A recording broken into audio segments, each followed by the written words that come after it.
Dr. Lisa Park opened her eyes slowly as the cold sleep chamber hissed open around her. Ice crystals fell from her hair as she sat up, her body stiff from nearly 50 years in frozen sleep. The small research station hummed quietly around her, its lights dim and peaceful. She had done this many times before, waking every few decades to check the deep space monitors and then going back to sleep. For 800 years, her family line had kept this watch, waiting for a signal that might never come. Lisa stepped out of the chamber and walked to the main console. Her bare feet were cold against the metal floor, but she was used to it. The station was built for function, not comfort. She pressed her hand against the scanner and the screens came alive with data from across the galaxy. Star charts, energy readings, and communication logs filled the displays. Everything looked normal, just like it had for centuries. Then she saw it. A red light was blinking on the ancient beacon monitor. Lisa stared at it for a long moment, not believing what she was seeing. The beacon network was older than any known civilization. The devices were scattered across the galaxy, silent for thousands of years. According to the old records, they would only activate when something terrible was coming. Lisa's hands shook as she brought up the beacon data. One by one, the ancient devices were coming online. Their signals were weak but clear, sending out warnings in languages that had been dead for millennia. She ran the signals through the translation programs her ancestors had built. The message was always the same. The devourer returns. The guardian must wake. Meanwhile, on the beautiful world of Sylvanus Prime, Elindra Moonwhisper felt the disturbance in her bones. She was old, even for an elf, and she had spent most of her long life studying the forbidden archives beneath the crystal spires of her people's capital city. The archives contained knowledge that the Galactic Council had banned, stories and records that were considered too dangerous for most minds to know. Elindra moved through the crystal corridors with quick steps. Her silver hair flowed behind her as she hurried toward the deepest vault. The other elves she passed looked at her with worry. They had never seen the ancient scholar move with such urgency. She reached the vault door and pressed her palm against the smooth surface. The door recognized her genetic pattern and slid open with a whisper. Inside the vault, thousands of data crystals glowed softly on their shelves. Each crystal contained memories, histories, and knowledge from the distant past. Elindra went straight to a section that had been sealed for over 800 years. The warning signs around it were clear. Restricted by council order, Guardian Protocol Archives. She took down one of the crystals and placed it in the reader. Images and words flowed into her mind as the crystal shared its memories. She saw fleets of sleek ships moving through space like hunting wolves. She saw beings that looked almost like elves, but were shorter and had round ears instead of pointed ones. She saw wars that spanned centuries and weapons that could crack planets in half. The humans. Elindra had always wondered what had happened to them.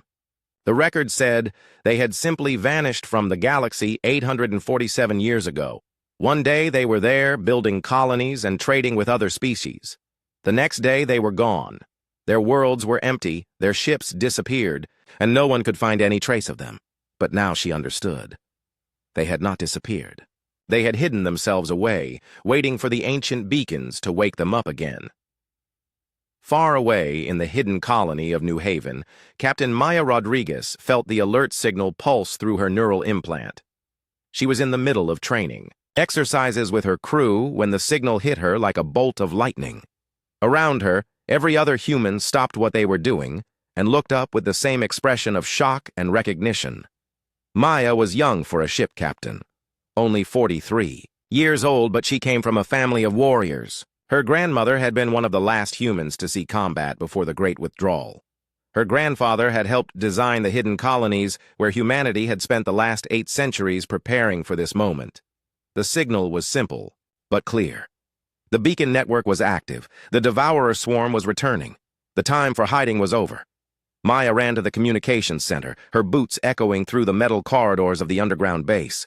Around her, alarms were starting to sound as other humans received the same signal. The colony, which had seemed quiet and peaceful just moments before, was suddenly alive with activity. She reached the communications array and opened a channel to every human settlement in the galaxy. There were not many of them. Humanity had kept their numbers small during the centuries of exile, focusing on quality over quantity.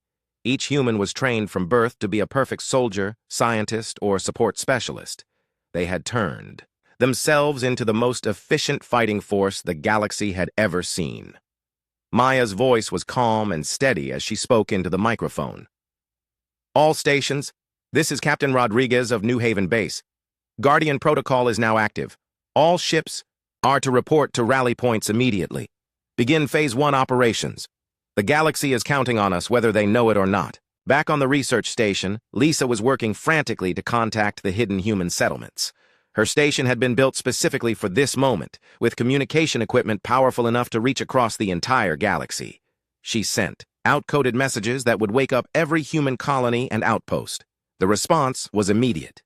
One by one, human settlements that had been hidden for centuries began to respond. Secret shipyards powered up their construction lines. Hidden fleets emerged from asteroid bases and empty moons. Humans who had lived their entire lives in exile began to pack their belongings and prepare for war. Lisa looked at the data streaming across her screens and felt a mixture of pride and fear. Humanity had used their centuries of exile well. They had built weapons and ships that were far beyond anything the current galactic civilizations possessed.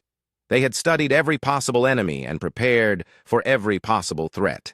They had turned themselves into living weapons while trying to hold on to what made them human. But she also knew the cost. Entire generations of humans had grown up knowing nothing but preparation for war. They had genetic modifications that made them faster, stronger, and smarter than baseline humans.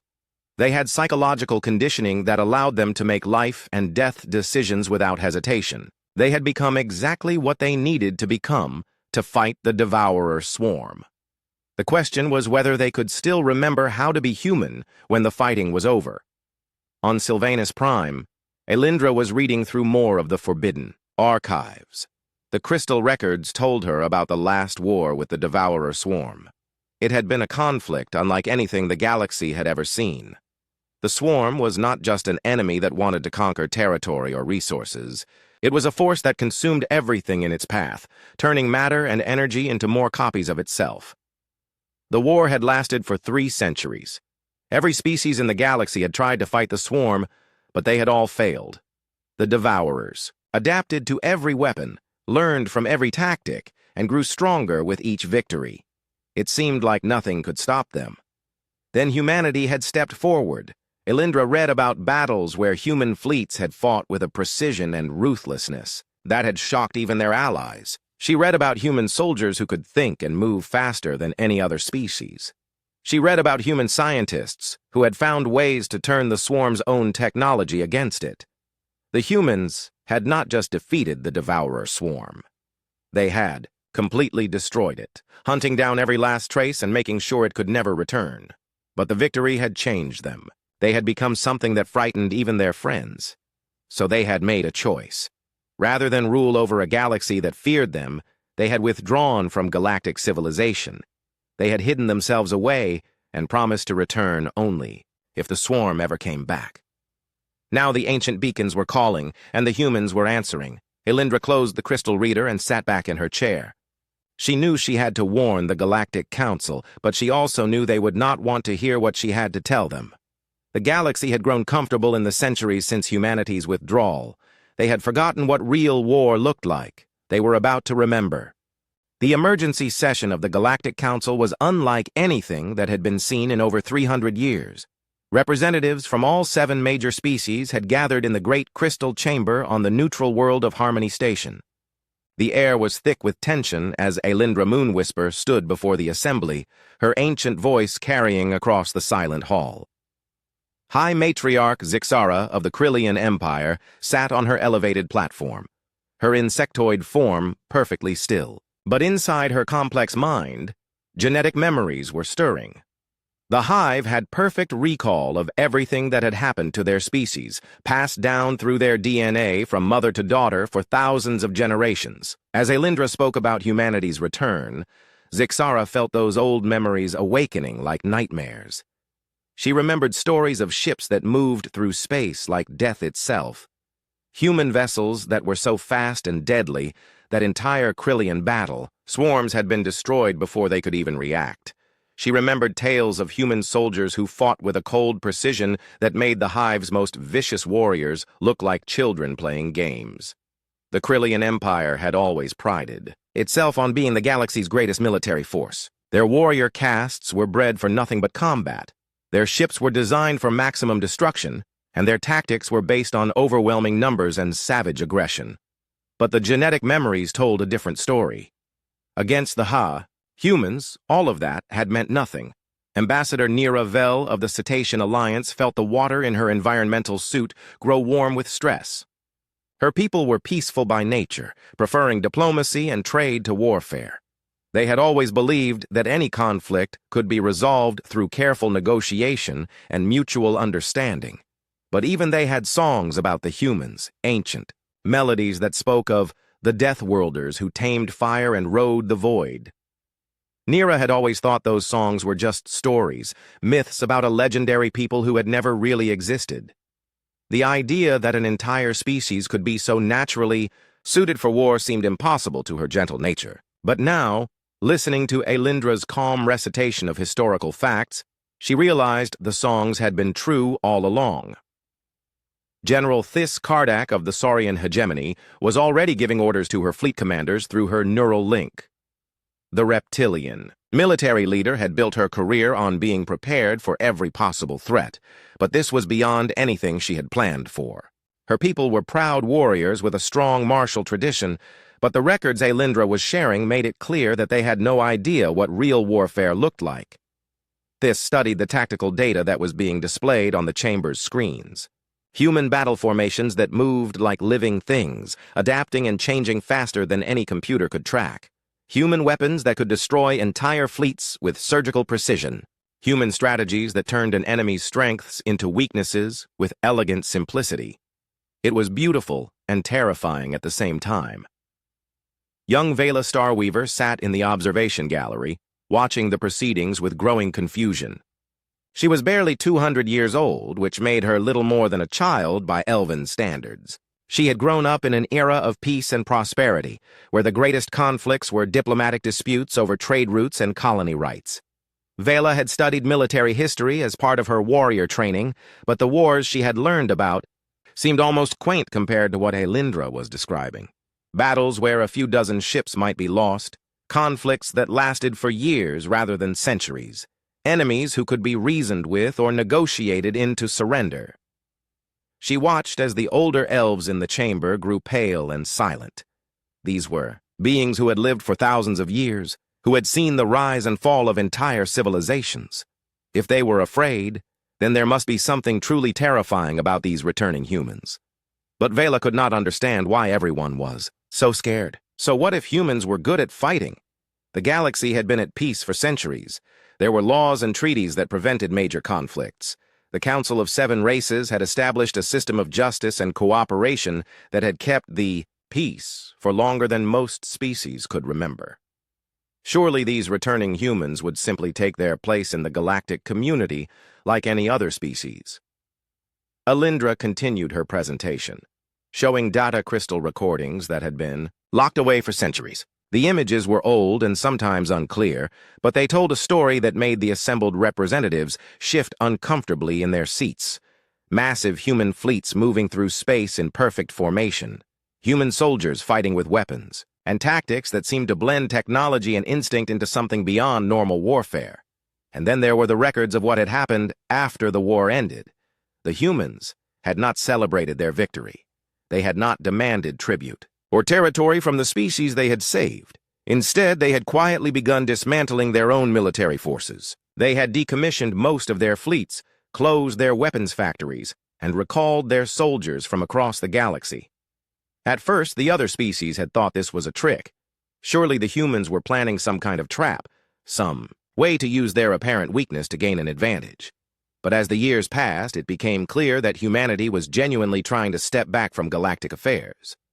Then came the day when human representatives had appeared before the council with a simple announcement. They were leaving. Not just leaving the council, but leaving the galaxy entirely.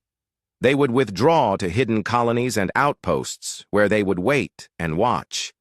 If the Devourer swarm ever returned, they would come back to fight it. Otherwise, they would remain in exile forever. Most of the Council had been relieved to see them go. Without the humans around, the other species could return to their normal ways of handling conflicts. Wars could be small and limited affairs again. Diplomacy could focus on trade and territory rather than survival. The galaxy could be a civilized place once more. But now, they were coming back. High Matriarch Zixara finally spoke, her voice buzzing with harmonics that conveyed deep unease. "How many of them are there?" she asked. "How many humans survived the centuries of exile?" Alindra consulted her data crystals. The records are unclear, but estimates suggest there are fewer than 50 million humans scattered across their hidden colonies, perhaps as few as 20 million. A wave of confusion swept through the chamber. 20 to 50 million individuals was a tiny population by galactic standards. The Krillian Empire alone had over 200 billion citizens. The Saurian hegemony controlled hundreds of worlds with trillions of inhabitants. How could such a small group pose any kind of threat? But Alindra was not finished. "However," she continued, "the humans use their exile to perfect themselves. Every individual has been trained from birth for warfare. They have genetic modifications that enhance their natural abilities. They have technology that is centuries ahead of anything we currently possess, and they have had 800 years to prepare for the return of the Devourer swarm." The silence that followed was deafening. Ambassador Niravel was the first to speak. "Perhaps we should try to contact them," she suggested. "If they are returning to fight the Devourer swarm, then we should work together. Surely they will want our help." General Thys Kardak laughed, a harsh sound that echoed through the chamber. "Help?" she said. "What help could we possibly offer? Our most advanced weapons would be toys to them. Our best strategies would be obvious to their children. If the humans are returning, it is not because they need our help. It is because they have decided that the threat is too great for us to handle alone." High Matriarch Zixara nodded in agreement. The general is correct. The humans do not need allies. They never have. When they fought the Devourer swarm before, they treated the rest of us like children who needed to be protected. We were not partners in that war. We were refugees who they allowed to hide behind their shields. Vela Starweaver stood up in the observation gallery, her young voice cutting through the dark mood. "But that was centuries ago," she called out. "Maybe they have changed. Maybe exile has taught them to value cooperation and friendship. We should not judge them based on old fears." The older beings in the chamber looked at her with expressions that mixed pity and sadness. They had all learned long ago that some things did not change, no matter how much time passed. Apex predators remained apex predators, whether they were hiding in the shadows or ruling from the mountaintops. Alindra activated another data crystal, and new images appeared on the screens. These were more recent, taken by deep space monitoring stations over the past few days. Human ships were emerging from hidden bases and dead systems across the galaxy. The vessels were sleek and deadly. Their hull designs clearly evolved from the warships of 8 centuries ago, but improved beyond recognition.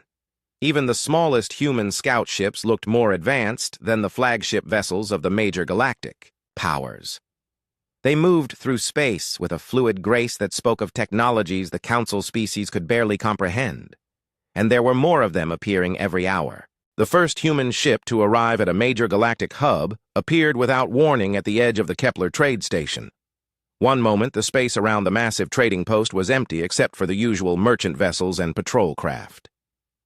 The next moment, a sleek predatory shape materialized from what seemed like empty space, its hull black as the void between stars. Station Controller Brixton, a nervous cetacean administrator, nearly fell out of his water tank when his sensors finally managed to lock onto the vessel. The ship had appeared close enough to the station that it could have destroyed every docked vessel before anyone could react. That it had chosen not to do so was somehow more frightening than if it had simply attacked. Captain Maya Rodriguez sat in the command chair of the human vessel Starfire, watching the chaos her arrival had caused through the ship's sensors.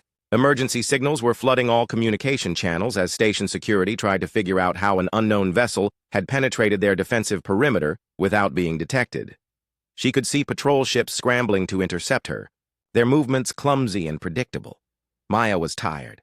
Not just physically tired, though the constant alerts and preparation over the past week had left her with little sleep. She was tired in her soul, weary from carrying the weight of what humanity had become during their long exile. Every human alive had been born and raised for war, and she was no exception. She could read the tactical situation around the station like other people read simple books, seeing every weakness and vulnerability without even trying. The irony was not lost on her that she had come here to save these people, and yet her very presence terrified them. Maya opened a communication channel to the station. Kepler Trade Station, this is Captain Maya Rodriguez of the human vessel Starfire. I am requesting permission to dock for diplomatic purposes. Her voice was calm and professional, but she could hear the fear in the replies that came back. Meanwhile, in the shadows between the station's massive cargo holds, Lyra Lay Nightblade watched the human ship with the patient eyes of a trained killer. The elven assassin had been hired 3 days ago by a group that called themselves the Galactic Preservation Society. Their message had been simple. Humanity's return threatened the peace and stability that had taken centuries to build. The humans had to be stopped before they could infect the galaxy with their violence again. Lyra Lay had accepted the contract not because she needed the money, but because she was curious.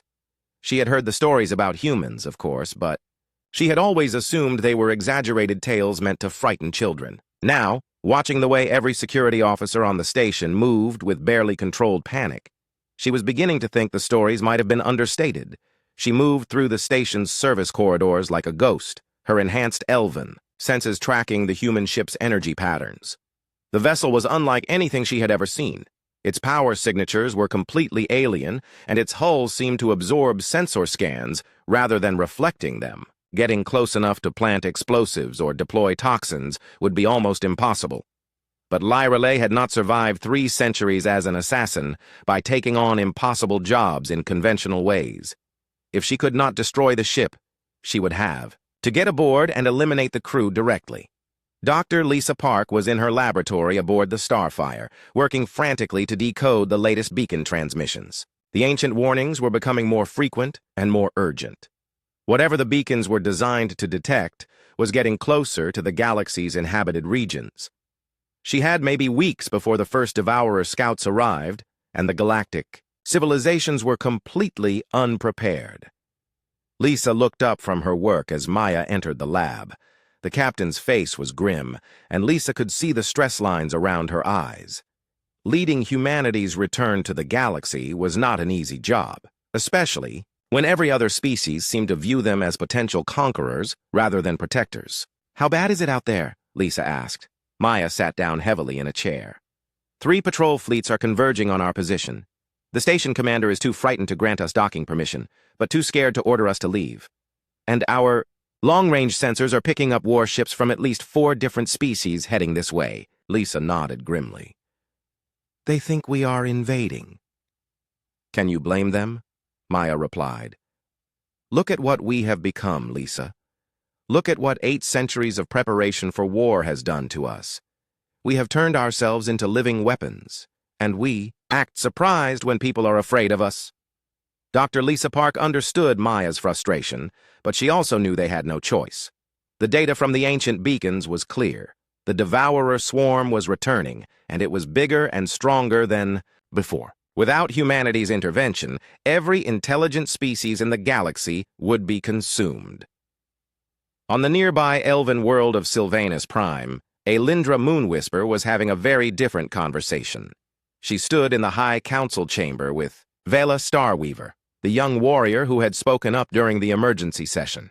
The ancient scholar had requested this private meeting because she could see that Vela was struggling to understand why everyone was so afraid of humanity's return. Tell me about the last war, Vela said. Not the political summary from the council records, but what really happened. Elindra was quiet for a long moment, her ancient eyes staring out at the crystal spires of the elven capital. I was young. Then, she finally said, barely 500 years old. I thought I understood what war meant. She turned to face Vela, and the younger elf was surprised to see pain in those ancient features. The Devourer swarm was not like anything we had fought before. It was not a species seeking territory or resources. It was a force of pure consumption, turning everything it touched into more copies of itself. Planets, stars, entire solar systems would be devoured and transformed into swarm ships and factories. Vela listened intently as Elindra continued. Every species in the galaxy tried to fight them. The Krillians sent their battle swarms, millions of ships with warriors bred for nothing but combat. The swarm adapted to their tactics within days and destroyed them. The Saurians used their most advanced weapons and strategies. The swarm learned from every battle and grew stronger. What about us? Vela asked. What did the elves do? Elindra smiled sadly. We did what elves have always done. We used our magic and technology to create defensive barriers around our most important worlds. We thought our ancient wisdom and long lives would help us find a solution that the younger species had missed. We were wrong. The ancient elf activated a holographic display showing star charts from 8 centuries ago. Red markers indicated worlds that had been consumed by the swarm, and Vela was shocked to see how much of the galaxy had been lost. The war lasted for over 300 years, Elindra said.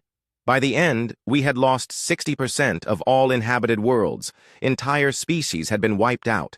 The remaining civilizations were preparing for a final desperate defense when the humans suddenly appeared. Vela leaned forward, fascinated despite the dark subject matter. Where had they been? Why did they wait so long to join the fight? They had not been hiding, Elindra explained. They had been preparing. While the rest of us were fighting and dying using conventional tactics, the humans were studying the swarm. They analyzed every battle, every defeat, every small victory. They learned how the swarm thought and moved and adapted. The holographic display changed, showing human fleet formations that moved like hunting packs through space. Vela watched in fascination as the human ships engaged swarm forces with a precision and efficiency that seemed almost like art. They did not just fight the swarm, Elindra continued. They became something capable of fighting it on equal terms. They modified their own genetics to think faster and react quicker. They developed weapons that could adapt as quickly as the swarm itself. They turned their entire species into a military force unlike anything the galaxy had ever seen. Vela stared at the tactical displays, trying to understand what she was seeing. But that is good, right? They saved everyone. Elindra nodded slowly. Yes, they saved us all. But the cost was enormous. By the time the war ended, humanity had become something that frightened even their allies. They had gained the power to defeat the ultimate enemy, but they had lost much of what made them human in the process. Back on the Starfire, Maya received word that Lirelei had successfully infiltrated the ship. The human security systems had detected the intrusion within seconds, but Maya had given orders not to stop the assassin. She wanted to meet this elven killer who thought she could eliminate human leadership. Maya found Lirelei in the ship's main corridor, standing perfectly still with her weapons drawn but not raised. The elf assassin was clearly waiting for something, and Maya realized she was being given a chance to speak before the attack began. "You are here to kill me," Maya said. It was not a question. Lirelei nodded. "My employers believe that humanity's return will bring nothing but death and destruction to the galaxy.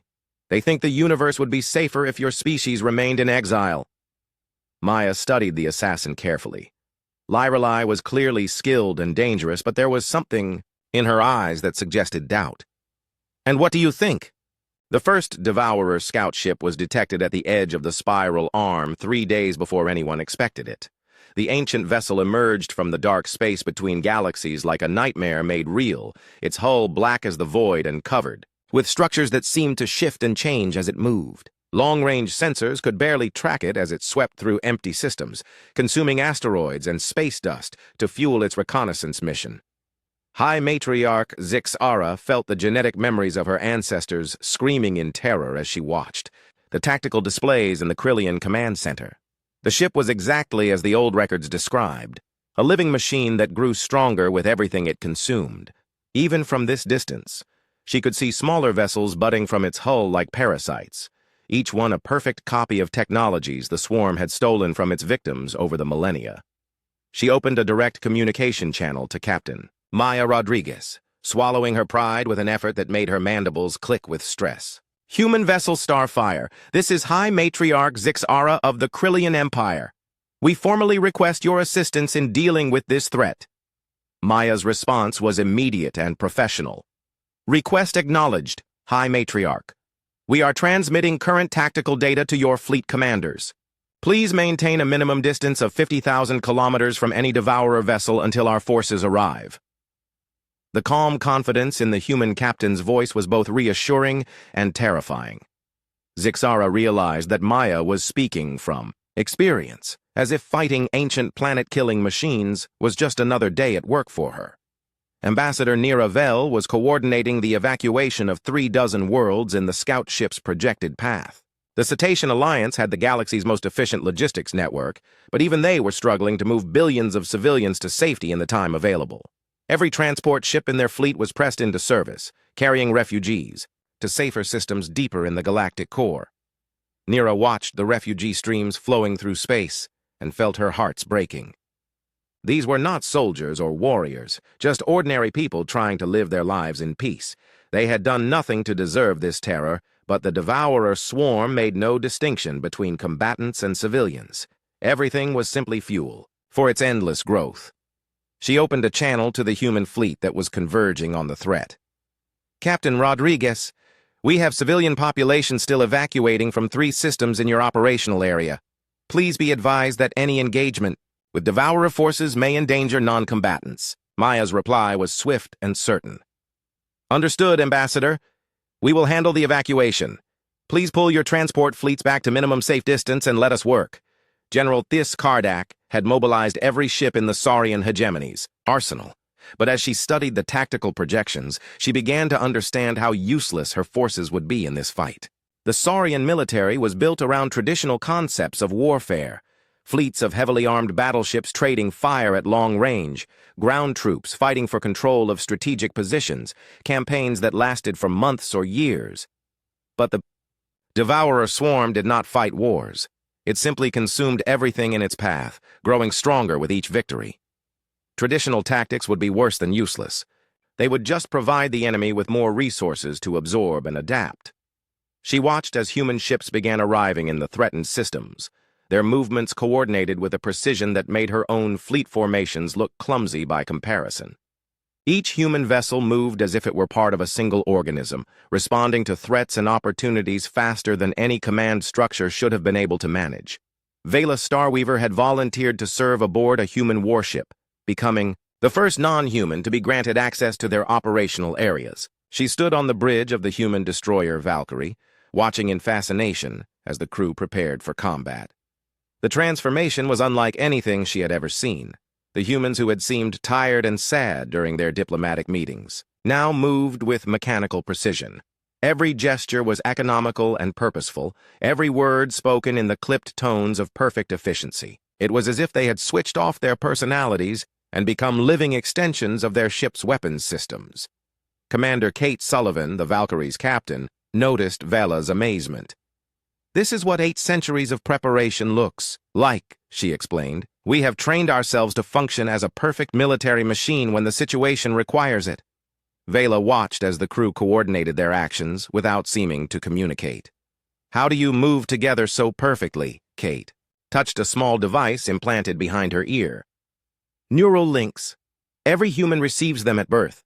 In combat situations, we can share tactical data and coordinate responses faster than any traditional command structure. We think and fight as one mind, distributed across thousands of bodies." The young elf felt a chill as she realized what this meant. Humanity had not just improved their weapons and ships during their exile. They had improved themselves, turning their entire species into a collective intelligence designed for war. Alindra Moonwhisper was deep in the Forbidden Archives, searching for any information that might help in the coming battle. The crystal records contained detailed analyses of every engagement between human and Devourer forces during the last war. But what she found was both impressive and disturbing.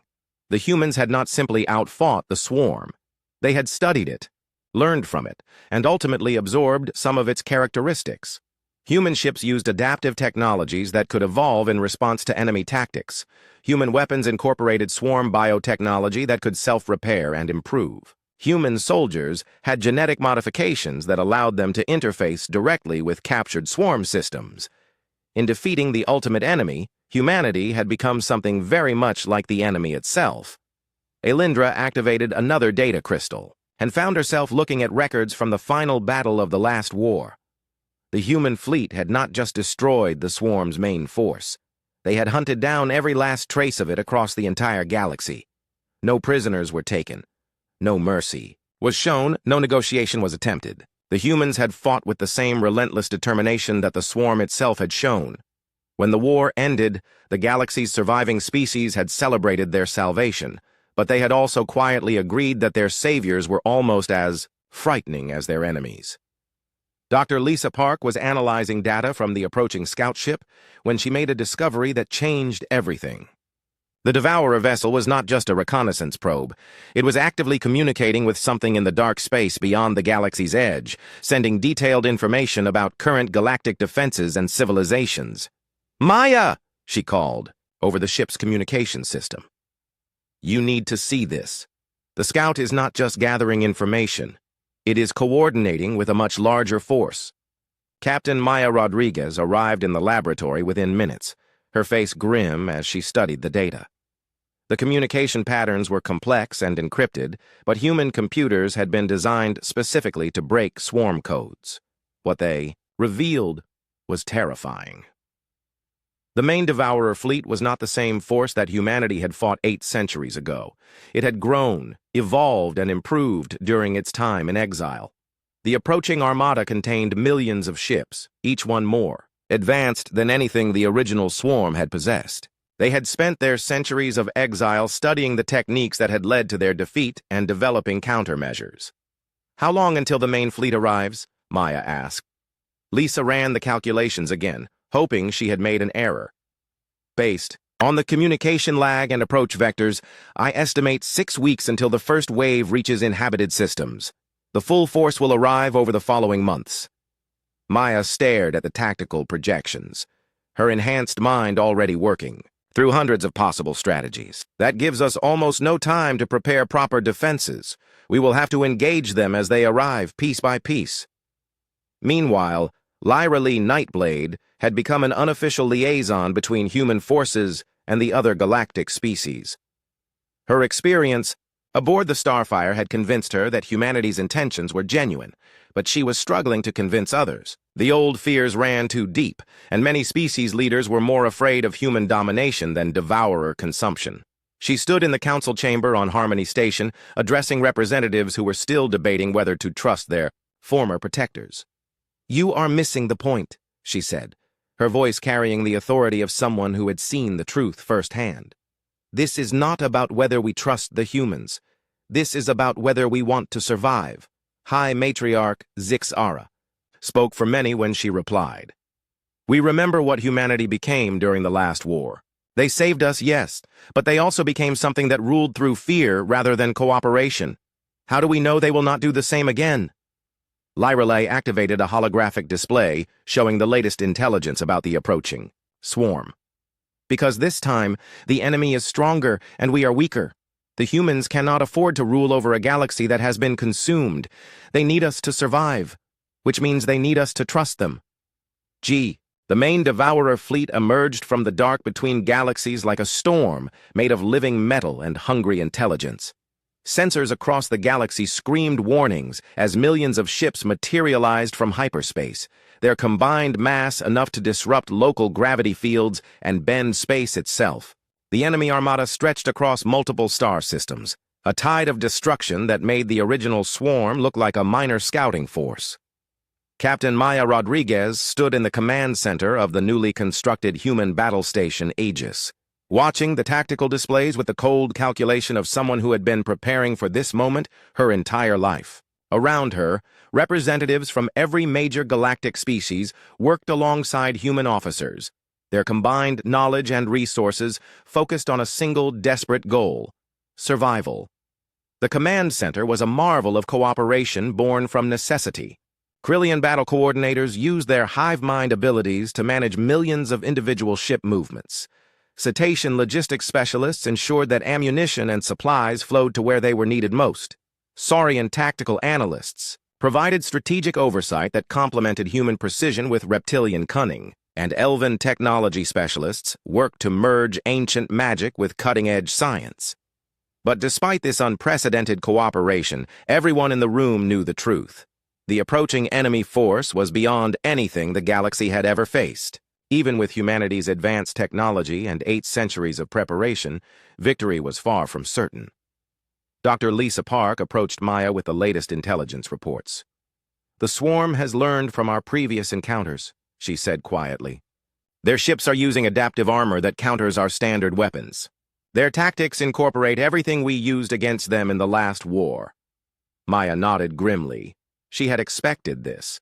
The Devourer's swarm was not just a mindless force of destruction, it was an intelligence that learned and evolved, growing stronger with each defeat. The fact that it had spent 8 centuries analyzing humanity's victory meant that the old strategies would not work twice. "Then we use new strategies," she replied. "Something they have never seen before." High Matriarch Zixara felt the genetic memories of her ancestors stirring as she watched the enemy approach. The Krillian fleet had been positioned at the galaxy's edge, their role to slow the swarm's advance and buy time for the main defenses. It was a suicide mission, and everyone knew it. She opened a communication channel to her fleet commanders. "All ships, this is the High Matriarch. Today we fight not for territory or resources, but for the right of all thinking beings to exist. Remember that our sacrifice buys time for others to live. Make every death count." The Krillian warriors responded with a harmonized battle song that echoed across the communication networks. They were ready to die, but they would not die quietly. Vala Starweaver stood on the bridge of the human flagship Starfire, her young eyes wide as she watched the most massive space battle in galactic history unfold. The scale was beyond anything she could have imagined. Entire fleets vanished in explosions bright enough to be seen from neighboring star systems. Weapons that could crack planets fired continuously, their energy beams crossing space like deadly aurora. Commander Kate Sullivan moved through the chaos with mechanical precision, her enhanced mind processing tactical data faster than any organic brain should have been able to manage. "Target the command nodes," she ordered. "Ignore the smaller ships and focus on disrupting their coordination." Vela watched in fascination as human crews worked with inhuman efficiency. There was no wasted motion, no hesitation, no fear. They had become exactly what they needed to be. Perfect instruments of war. But she could also see the cost. These people had given up their humanity to become humanity's saviors. Ambassador Nira Vel coordinated the civilian evacuation from her command ship in the galaxy's core regions. Billions of people were being moved to prepared shelters and hidden colonies, but the logistics were overwhelming. Every transport ship in the galaxy was in use, but it was not enough. There were simply too many people and not enough time. She watched the battle reports streaming in from the front lines with growing despair. The Krillian fleet was being systematically destroyed, their sacrifice buying only hours instead of the days that had been hoped for. The Saurian defense lines were collapsing under the weight of the enemy advance. Even human ships, with all their technological advantages, were being lost at an alarming rate. "We need more time," she said to her staff. "The evacuation cannot be completed at this rate." General Thys Kardak led the final desperate defense of the Saurian home system with the fatalistic courage of a warrior who knew death was certain. Her fleet was outnumbered 1,000 to 1, but she had learned enough from human tactics to make the enemy pay for every victory. "All ships, implement Protocol 7, she commanded. "If we cannot stop them, we can at least slow them down." Protocol 7 was a Saurian innovation, ramming attacks coordinated with antimatter detonations. Each ship would take as many enemies as possible with it when it died. It was not elegant or sophisticated, but it was effective. This watched as her ships dove into the enemy formation like meteors, each explosion taking out dozens of Devourer vessels. The Saurian fleet died with honor, but their sacrifice barely dented the enemy advance. Elindra Moonwhisper worked frantically in her crystal laboratory, combining elven magic with human technology in ways that had never been attempted before. The ancient arts of her people could manipulate energy and matter at the quantum level, but they had never been applied to weapons of war on this scale. She succeeded in creating hybrid systems that could adapt as quickly as swarm technology, weapons that learned and evolved in real time. The prototypes were rushed to the front lines, where human engineers installed them on their most advanced ships. But even these miraculous weapons were not enough. The enemy had simply grown too large and too sophisticated. For every Devourer ship destroyed, 2 more took its place. Lyrelay Nightblade found herself leading mixed-species boarding teams against captured swarm vessels. The fighting was brutal and close, conducted in the twisted corridors of ships that were part machine and part living organism. Her elven agility and centuries of combat experience proved invaluable, but even she was pushed to her limits.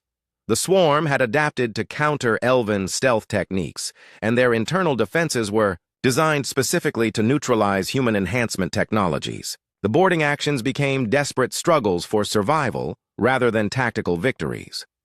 Dr. Lisa Park made the discovery that changed everything while analyzing wreckage from a destroyed swarm command ship.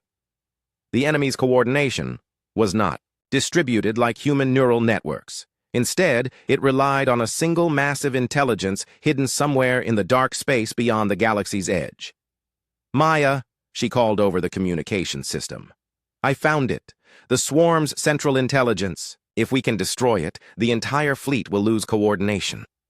Captain Maya Rodriguez studied the data with growing excitement. The central intelligence was protected by layers of defensive fleets, but it was not invulnerable.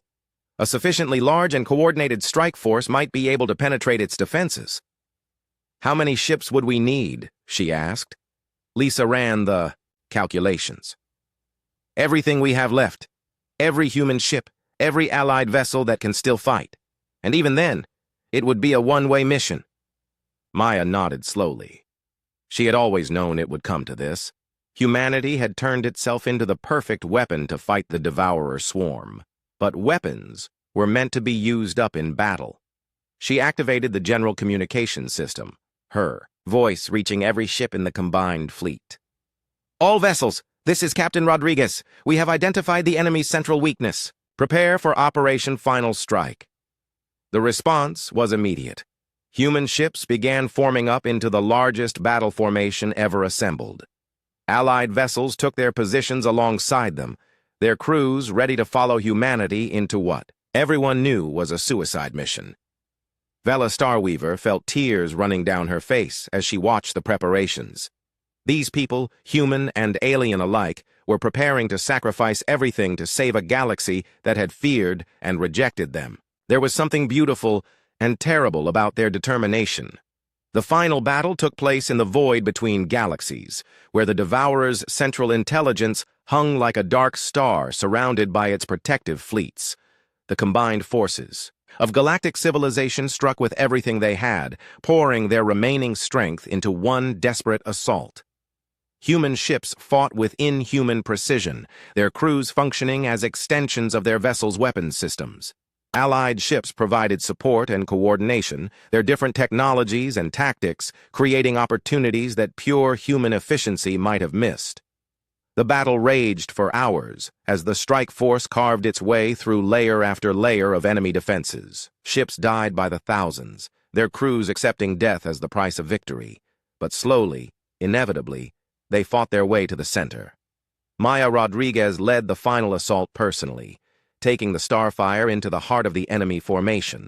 Around her, the last human ships expended themselves in one coordinated strike that shattered the Devourer's central intelligence like a hammer blow.